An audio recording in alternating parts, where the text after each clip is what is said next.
So guys, Xbox One, PlayStation 4, or both? Some of you guys out there are not even going to be pre-ordering anything or getting any console this year. You might be thinking to yourself, some of these games that have been announced aren't going to be released for quite some time, so why am I going to be getting the console? Some of you guys might be hoping that down the road there'll be a price drop and you won't have to shell out $500 or $400. It'll be interesting to see how long it'll take before the PlayStation 4 or Xbox One gets a price drop.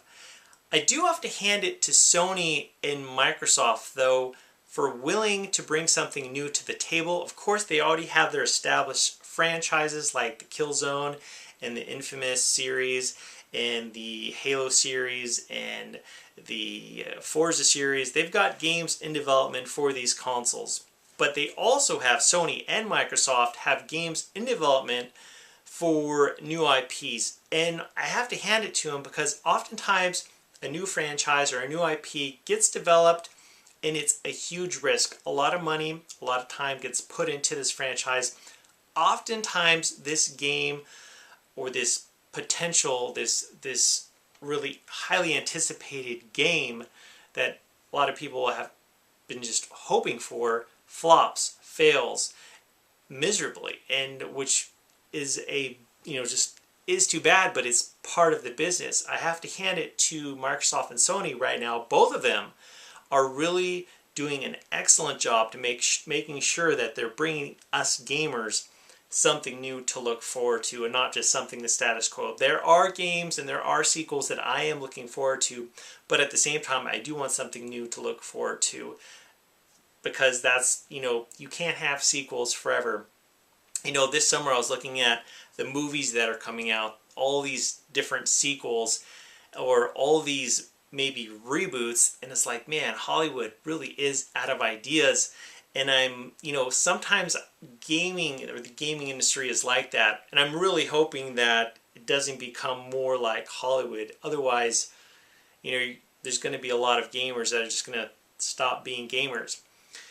But I want to let you know, guys, that this video is a first part. Essentially, it's a poll. I want to know from you guys which console you're interested in pre-ordering, whether it's the Xbox One or the PlayStation 4. Maybe you guys want to get both consoles. When I watched the E3 presentation for Microsoft, I saw it, and obviously I was really turned off by the whole used game and being online every 24 hours. But at the same time, I was really impressed with the games and the quality of the games that they showed.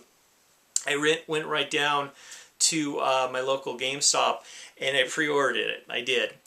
And then later that night, I watched the Sony conference and I saw the PlayStation 4 conference and saw how incredible it was.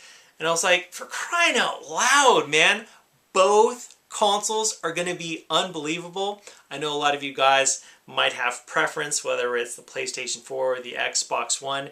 But honestly, guys, I'm really excited for both consoles. I think they both have incredible potential, and I'm really excited that both of them have potential, mainly because I think competition like this is really good. I think it's really important.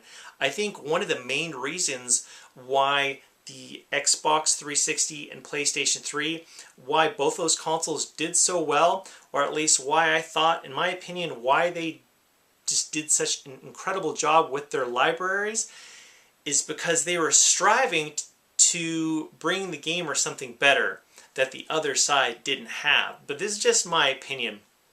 I really felt that the Xbox 360 and PlayStation 3 did an excellent job, and they were just sprinting and striving to do their best and to bring us incredible games.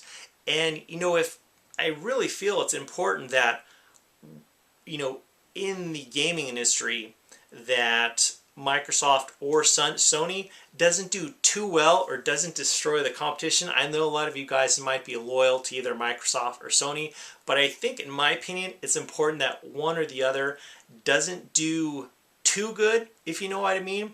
Mainly because I don't want them to be lazy. And some of you guys might be saying, oh, they won't be lazy no matter how well they do.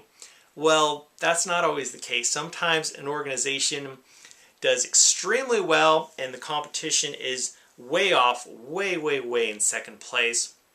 And sometimes they get a little cocky and a little bit lazy, and they kind of forget about their customer. I'm hoping that Microsoft and Sony both do very well, mainly because I think in the end the gamers will win.